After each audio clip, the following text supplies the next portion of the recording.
Hello and welcome to Your Employment Matters. I'm Beverly Williams and I'm here to help you navigate your career. This is for anyone who's searching for their dream job or promotion, or perhaps you're just looking to hang on to the job you have. Today's work environments are multi-generational, multi-religious, multinational, multiracial, and multi-gender identity. Add market disruptors like Amazon and Lyft, along with the addition of AI, and it's easy to see why finding and keeping a job is such a challenge. Employment success and even employment survival depend on your ability to adapt.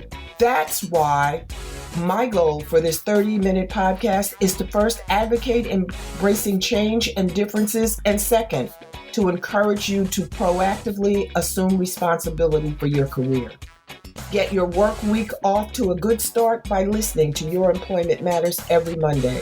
Find out how to own your career and get the best practices for making your employment matter.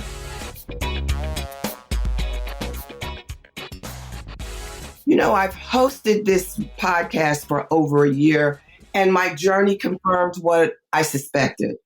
There are a lot of interesting people out there who are having interesting employment journeys. Some journeys are planned, others occurred by happenstance or of necessity. Now, the recession of 2008-2009 created unexpected employment upheavals. It was the negative economic shift that prompted me to begin Parthenon Enterprises and write my first employment advice book. I always felt that I could make a contribution. I could give back. I could help people who were looking for work or looking for promotions. I could help them achieve their goals. And I wanted to do that. Now, at times it's been rewarding, and other times it's been extremely frustrating. One of the rewarding times is when I met Tim Winders, my guest today. Now, when I say met, in the time of COVID, that means meeting virtually. We haven't met face to face, but we've talked a number of times. And I really feel that his journey can be inspirational for people who may find themselves in similar situations. I'll leave it to Tim to tell you about his journey. Tim, thank you so much for joining us. And thank you for being so gracious with all the technical difficulties I've had. We're having fun. Thank you, Beverly. It's great to be here. I'm excited to share and just have this conversation. Well, I've set it up for you, but why don't you tell our listeners about your employment journey? Sure. Let me, I think most people's journeys, I guess some people might go through just a smooth and steady. In all likelihood, they may not be someone who's listening in, though. Probably people that have had a little bit more of a roller coaster ride, which might be the best way to describe mine. I'll go ahead and give kind of the 2008 version, and then we can back up if we need to. But in 2008, my wife and I, we had multiple companies at that time that we owned and ran. And we had all three of those companies would have been valued at well over seven figures. One of those companies held over $15 million in real estate holdings at that time. And we had a coaching business and also a lead generation business. And as you should have picked up on, all of those companies were related to real estate. And in 2008, most of us, especially those of a certain age or a little older, will remember that that was primarily a real estate driven correction, I'll call it, in the market. And so to kind of compress the story, and we can get into more details, that was 2008. We were living in a big 6,000 square foot home in a resort community, had a Ritz-Carlton as our neighbor, a lot of golf courses, things like that. And to fast forward, by 2013, my wife and I were essentially homeless, living in a Honda van, out of a Honda van, in fact. And most of our possessions were stored in a small little storage unit.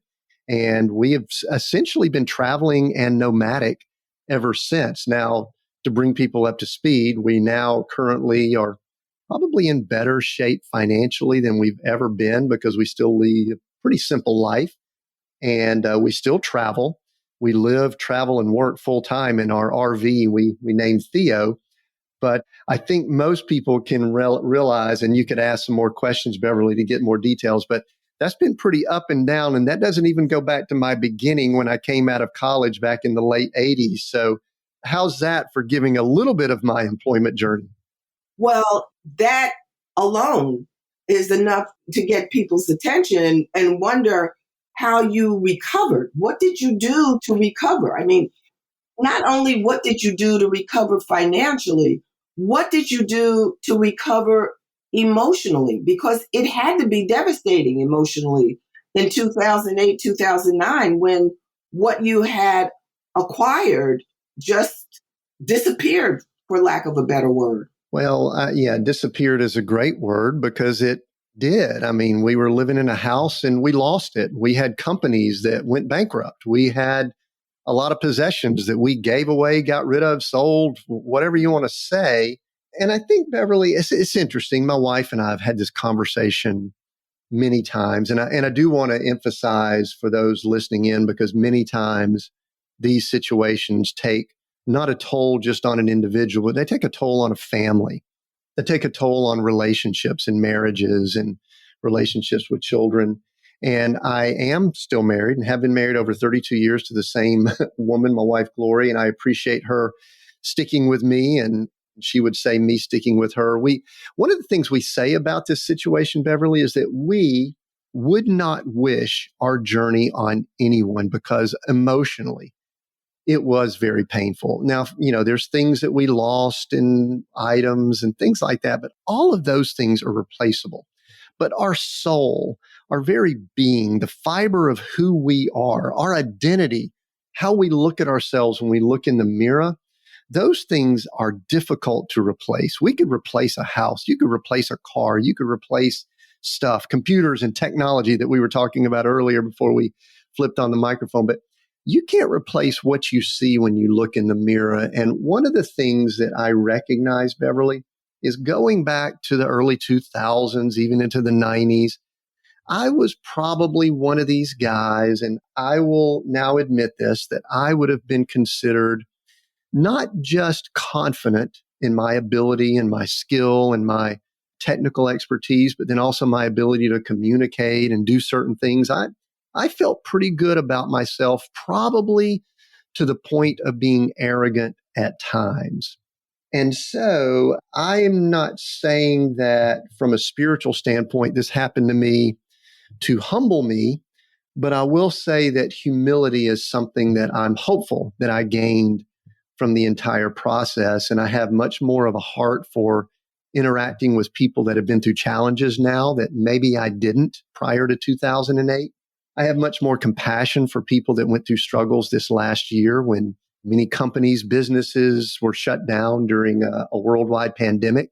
And your question obviously has many layers to it. And I think I'm rambling a little bit now, but really, You're not. You're not. I'm kind of preaching a little bit is what I'm doing, actually. Oh, no, I think you're describing the emotions that you had. You're describing the person that you were. And I know personally, life can be a humbling experience. Mhm. There are so few people in this world who live life and never have bumps in the road. There are usually bumps, whether it's a loss of a loved one, a loss of a job, and we tend to identify who we are with what we do. Yep. And that's not really going to take us through the challenges. That job, that position is not going to be what gets you through, not in your heart of hearts. You may be able to spend time on a job and block things out, but eventually you're going to have to confront whatever the challenges are. Yeah, absolutely. It's kind of one of the things that's become somewhat of a theme with a lot of my projects and a lot of what we work on with podcasts and books and different things like that. And it's this term that's called redefining success. And Beverly, you brought up something that's, I think, extremely valuable. And I know that there are people listening in, myself years ago, that my title, if I handed you a business card or if I was working in an office, the title that I had attached to my name would have really been important to me. And what happens, and I know we all know this, but yet we don't necessarily live it. And that is that title could change. I mean, there could be a situation you're in with a job right now where you've got director, manager, VP, president, CEO, worker, even lawyer or different things like that, that you could have that title attached to your name and it could change at some point. I mean, we wouldn't want anyone to be disbarred or anything like that, but I actually know people. I've got people that I interact with that they were once lawyers and they're no longer lawyers anymore. So I think it's real important. I think the lesson that I learned, and this goes back to a question you asked just a little while ago, is how did I recover? And I think the key message that I would want to convey to anyone listening in is I began identifying myself with something beyond just what the superficial or the natural would say that Tim is. I looked deeper spiritually and found out who I believe God says that I am.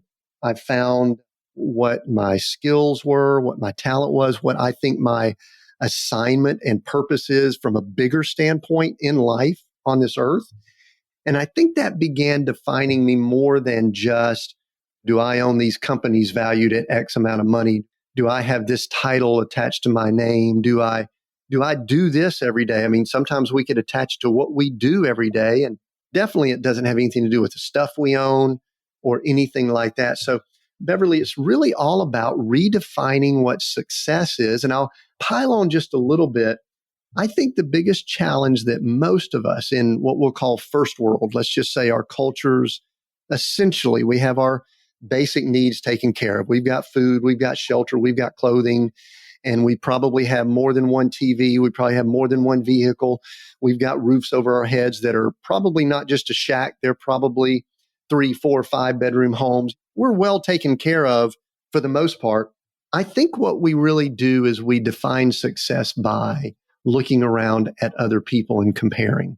And so I really have been more and more defining success by what I believe Tim was created to do right now. And I use the word assignment. I say, what's my assignment? And I'll spend my time in prayer and things like that doing that, Beverly. I hope it's okay to say that here. I'll just be quiet, think. And I think that got me through those difficult times more than anything else. So I hope that helps. I have friends who define themselves by what they did. Senior vice presidents who lost their jobs and had difficulty transitioning into another unrelated role, although they had multiple talents, because they were focused on that one job in that specific area.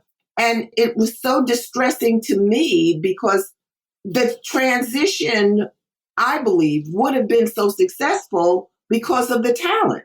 But that's not who they saw themselves as.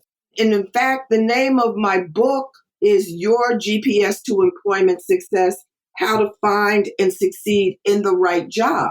Now, you succeed in the right job doesn't necessarily mean that you'll be happy or that you'll succeed in life.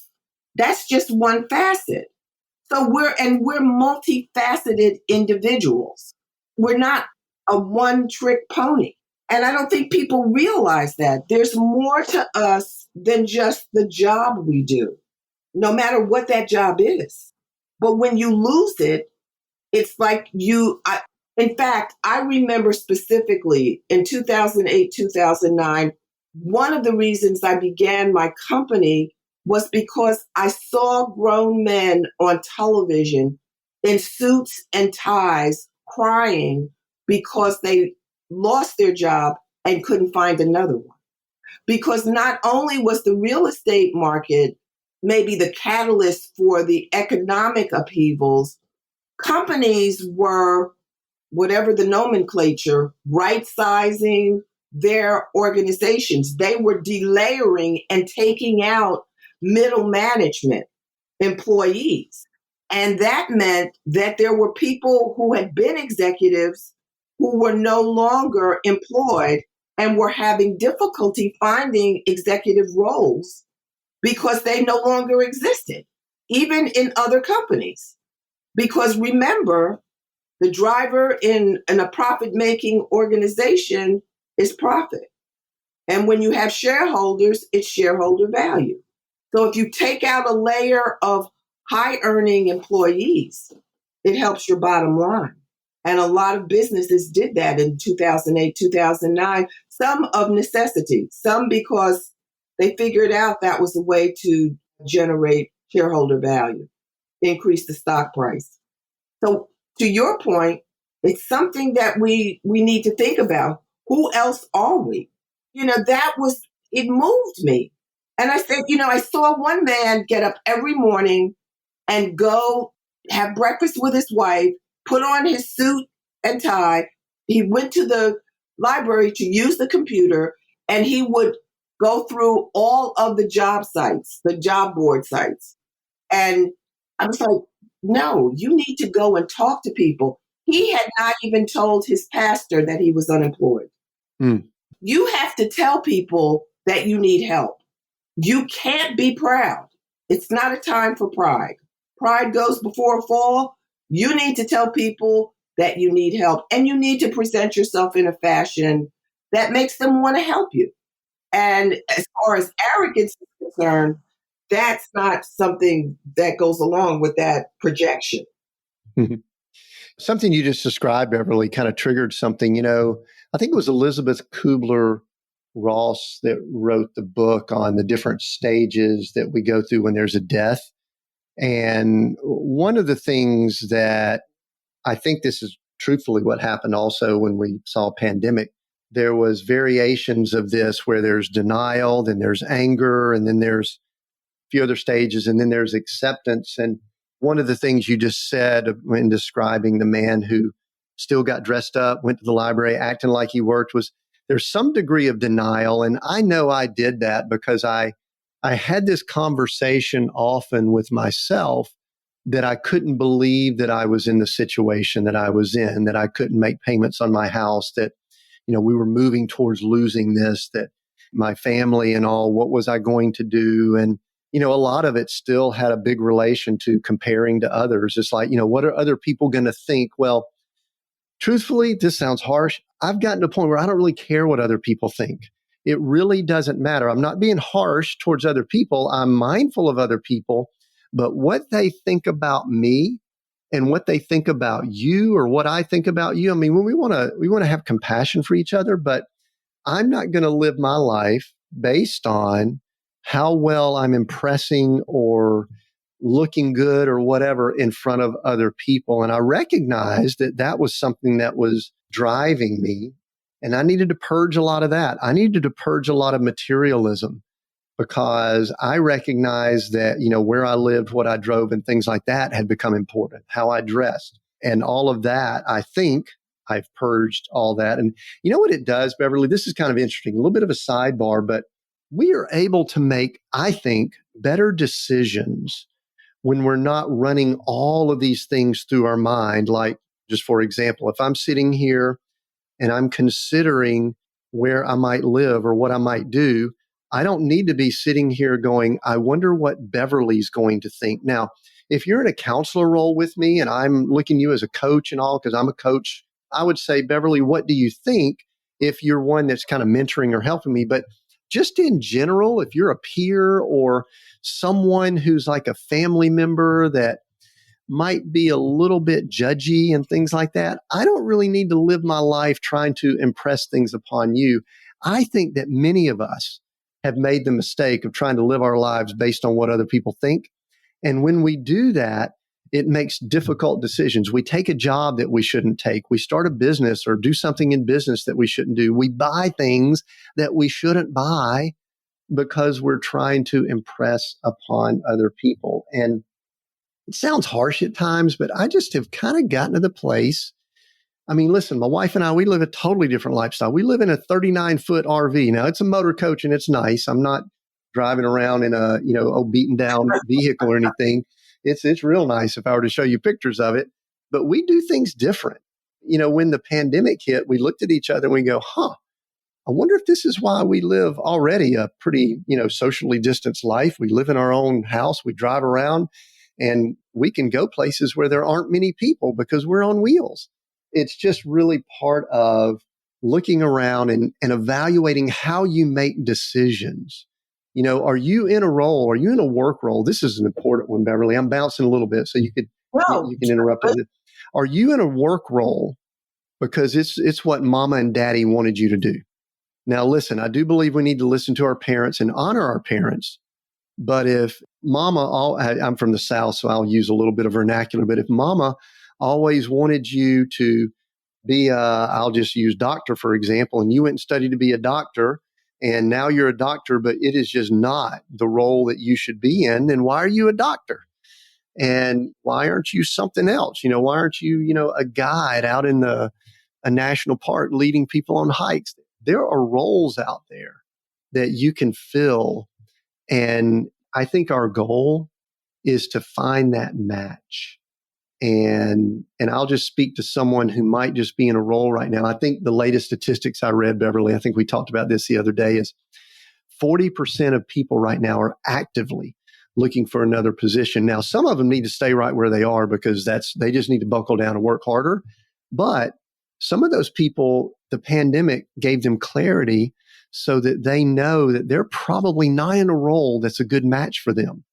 Either the work situation or the actual work or the skill sets or location or something like that. And, this is a time to sit back, put some thought, get some good counsel from people, and maybe look at making some adjustments if it makes sense. So anyway, I went on a rant there, didn't I?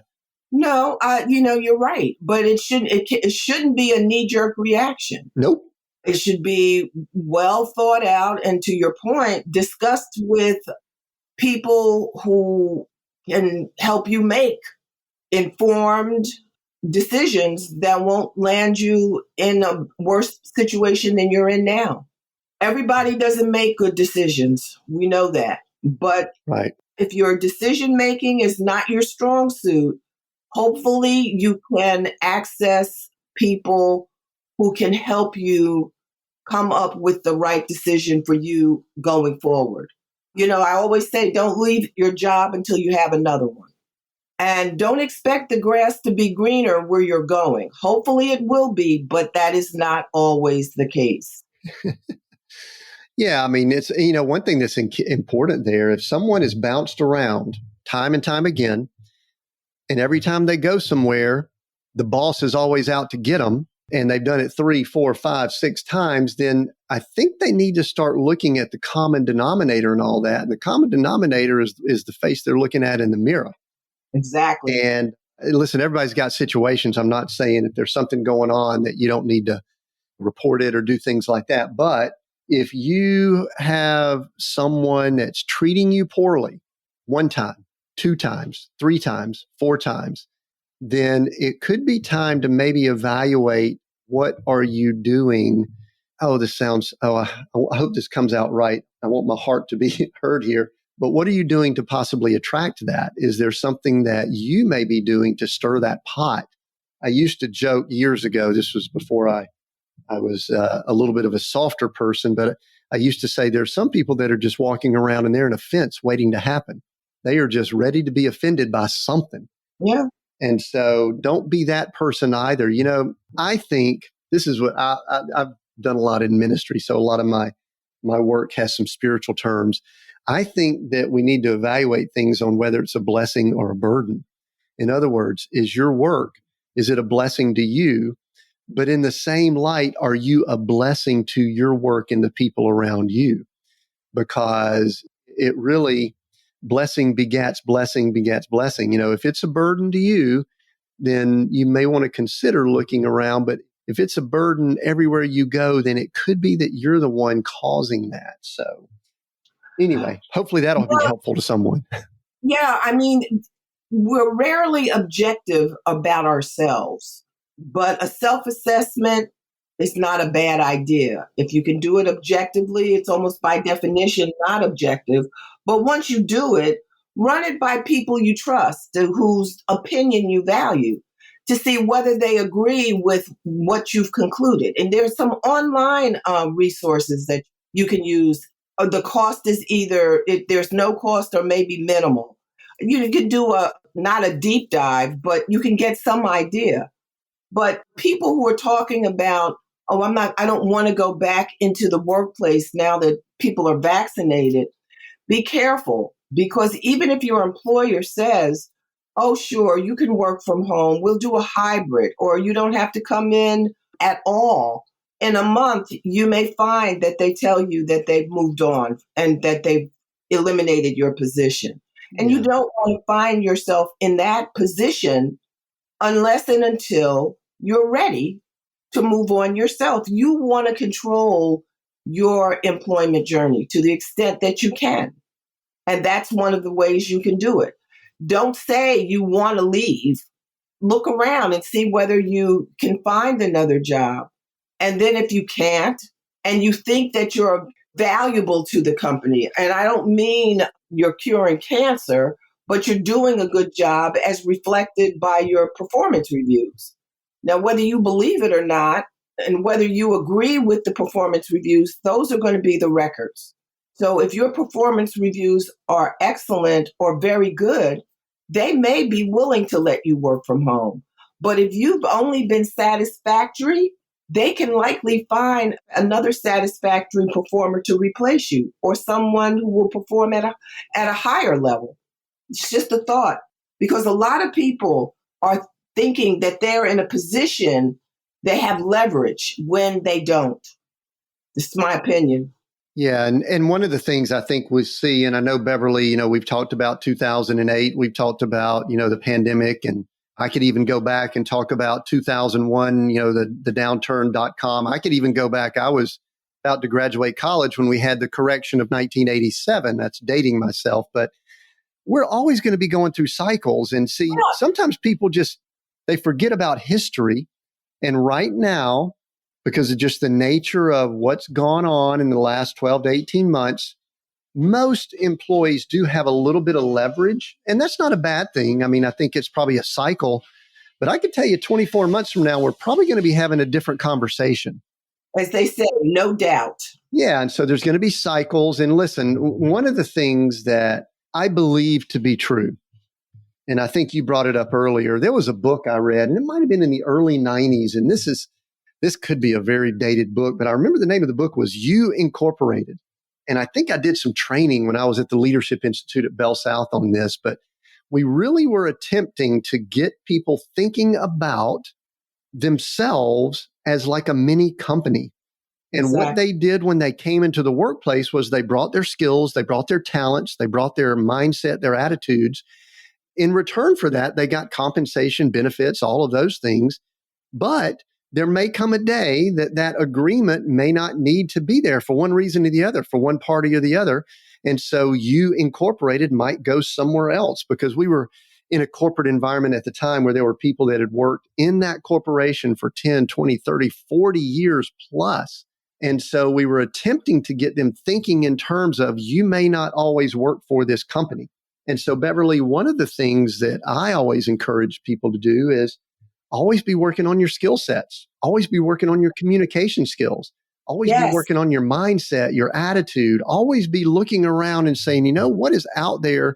Not that you're always looking for new work and you're bouncing around, but you're always saying, what is the marketplace looking for and what can I lend to? Because listen, if you were in the hotel service industry 2 years ago, you would have thought you're in the greatest industry ever.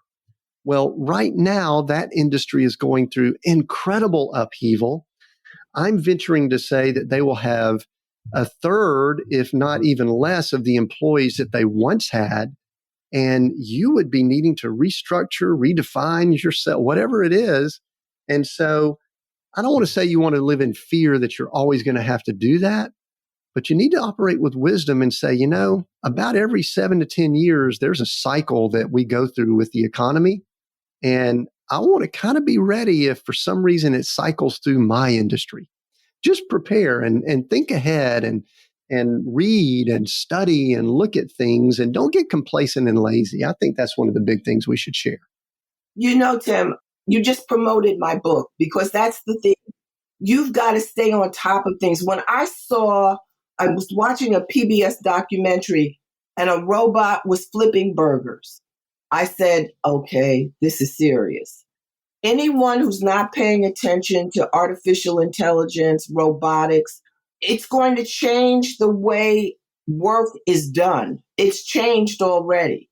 And you have to keep your eye on developments in the industry in which you work or you want to work.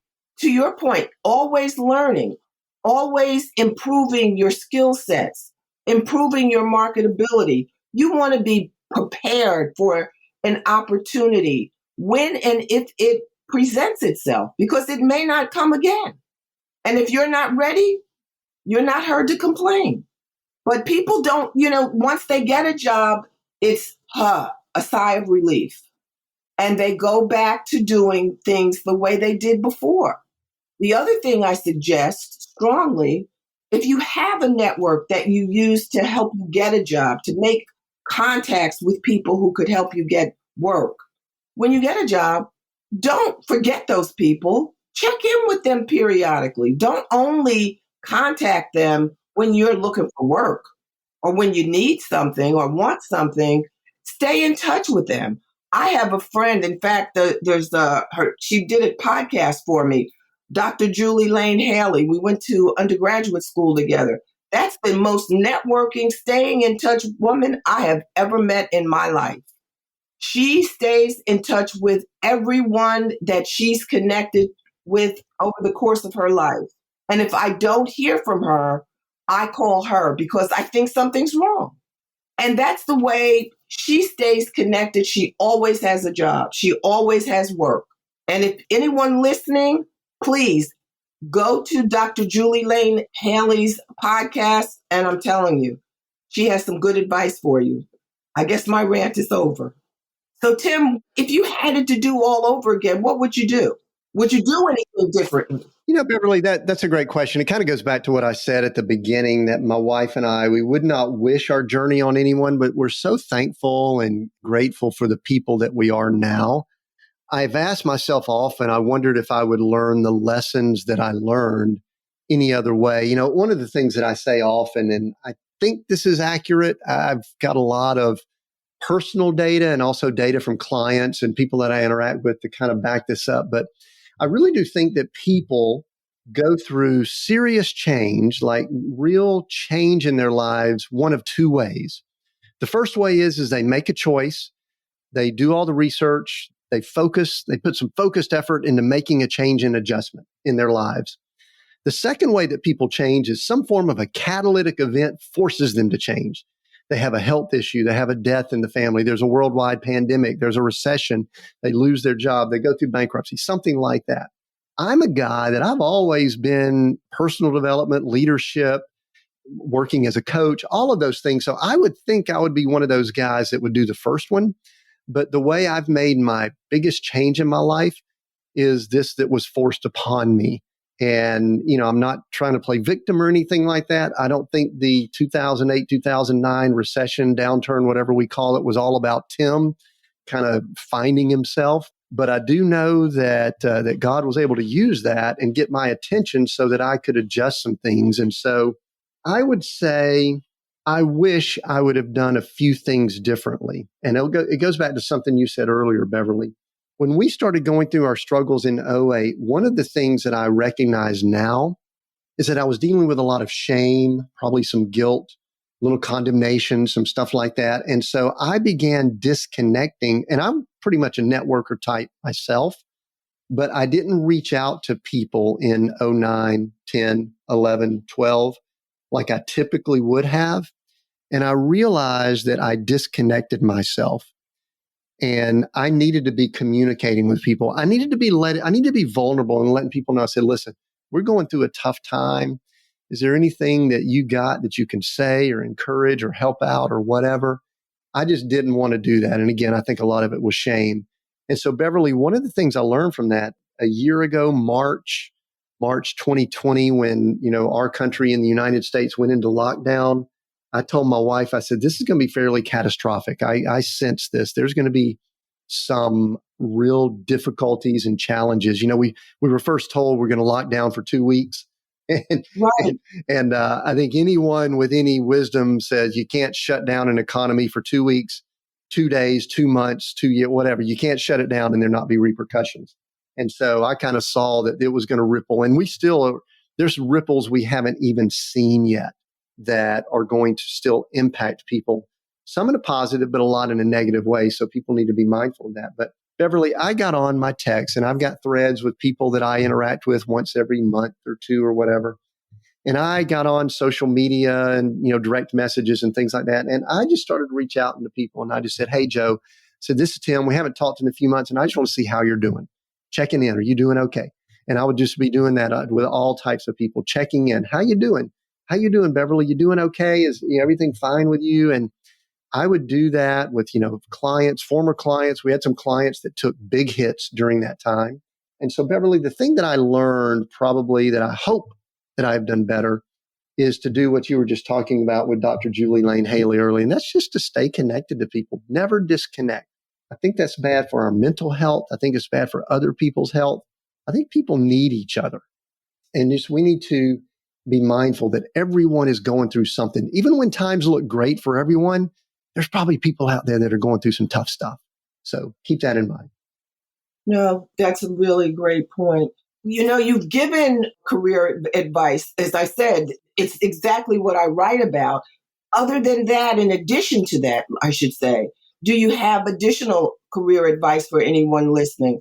What about a 23-year-old person who's just starting out as a recent graduate, or a person perhaps in their 40s or 50s who finds themselves unemployed because the business went out of business? I have a few things that come to mind, Beverly, and some of these could be a challenge for some people, but that's okay. I think when we're in a challenging time, we have to be challenged. I think one of the things that was valuable for me, this is going to sound a little bit different, but I think many people will get this. It is very important when we're put in a situation of stress and strain. Maybe there's financial involved with it. I think that's one of the worst we have is when money is involved. I think it's rare that a lot of people lose their job if they've got a bunch of money sitting in the bank that they're that stressed about it. Maybe they are. But usually it's a matter of you're looking at bills, you're looking at how to take care of the family, kids, feed, and things like that. It is so valuable to be able to sit down and quiet the mind, quiet all of these thoughts that are going on, these anxiety type thoughts, and to try to be still and just, if you journal, if you meditate, if you pray, whatever it is, just try to be still and quiet. I know that sounds interesting. And listen, I'm a hardwired type A type guy.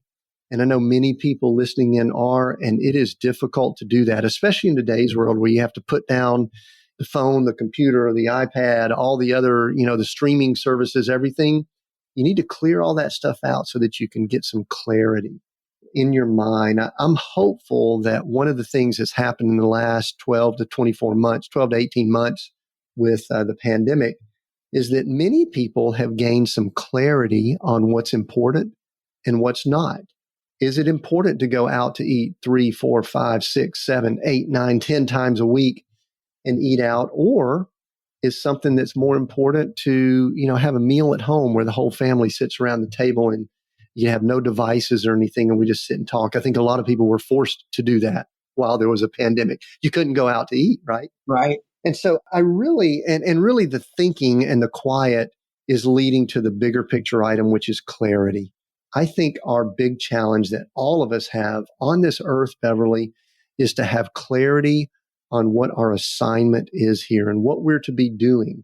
And so if I were to speak to the 23-year-old or the 33 or the 43 or the 63 or the 73-year-old, and that is always be seeking and trying to gain clarity on what your assignment or your role or your, whatever you want to call it here on earth is. And it may change. Listen, as a 23-year-old, you might need to get out and flip some burgers. or something, just to kind of get some experience and start working and seeing how structure and systems work. And then a few years later, it might be that you're a manager or you need to go back to school and get some education so that you don't do that job the rest of your life. And then in your mid 30s, you may have a family that you're dealing with. So, there may be different things that you have to do along the way. And I think the big message there is that we need to be fluid, but we also need to have clarity, Beverly. That's something that I would definitely recommend to someone. Now, a sidebar item, being a coach myself, and I coach leaders and leadership teams, executives, I really love the value of a coach. I love being able to have someone that can speak into your life, that you could bounce things off of. Some people it might be a counselor, or it could be someone in the legal profession like you or others, or it could be, reading books like yours. But I also love just getting other people that I believe have my best interest to kind of help me along in that journey. So those are a few things that just come to mind. No, that's great advice. And hopefully people listening will follow it, because I don't think it will take them in the wrong direction. Now, before we say goodbye, I want you to tell listeners how they can find you. Well, there's a few ways. I actually have a podcast myself called Seek, Go, Create. It's those three words, Seek, Go, Create. And you can search it and find it on any podcast platform, or you could go to seekgocreate.com. And that podcast, like we talked about earlier, is all about redefining success. We do a lot of similar topics that we've talked about here, Beverly, and we redefine success primarily in leadership, business, and in ministry there. We mash all those together. So they can definitely find me there, seekgocreate.com. And there's another thing that's really cool. I don't know when this is going to be released here, but I've just finished writing a novel. The novel is titled Coach, and it's a story of success redefined. And it is a novel. It's really more like a parable or a story that I think is a good read. I call it fiction with a purpose. It's got some principles and points that will come through there. But if your audience goes to seekgocreate.com/book, seekgocreate.com/book, they can, depending on when they listen to this, they could either download a copy of the first chapter for free there, or after the book is released, it'll be available at that page too. So that's where I'd send people. Just connect there and get a copy of the book or listen in on our podcast. That's the best thing to do. That's great. Tim, thank you so much for taking the time today and for being so gracious and understanding, as I said, with the technical difficulties and my ineptitude that became oh so clear. Thank you. And I look forward to reading your book. Thank you, Beverly. I enjoyed the conversation. Bye-bye. Thanks for listening to Your Employment Matters with Beverly Williams. If you found this podcast helpful, please subscribe and leave a review. I truly appreciate your support, and that helps other listeners find the podcast. If you have a comment, question, or suggestion, you can reach me at baWilliams@youremploymentmatters.com. My book, Get the Job Done, is available on Amazon.com and BarnesandNoble.com. Please join me again next week. Until then, remember to embrace change and differences.